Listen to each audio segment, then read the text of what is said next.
বাচ্চাকে পটের দুধ খাওয়ায়। মায়ের তো টাইম নাই বাচ্চাকে ব্রেস্ট ফিডিং করানো। উনি একজন প্রফেশনাল মানুষ, ওনার ফাইল সাইন করতে করতে দিন যাচ্ছে। পরে পটের দুধ খাওয়া বাচ্চা বড় হয়ে মাকে আস্তে করে বৃদ্ধাশ্রমে রেখে আসে। ঠিক কিনা কথা জন্য বলেন? এটা একটা চেইন। চাইল্ড কেয়ারে বড় করে, কাজের বুয়াকে দিয়ে চলে যায়। কাজের মহিলা, আমাদের খালারা যারা কাজ করে, 100 ভদ্র ভালো নম্র হোক, আরেকজন নারী কখনো মা হয় না, মাই শুধু মা হয়।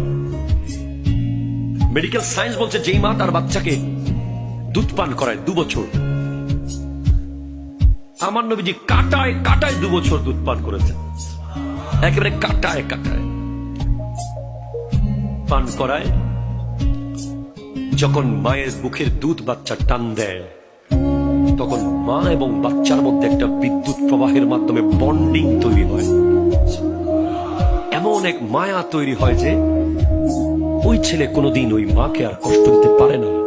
ওই মাও শীত বর্ষা গ্রীষ্ম যতই দুঃখ দুর্দশা আসুক, মুরগির মতো পাখির মতো ডানা দিয়ে নিজের সন্তানকে আগলে রাখে।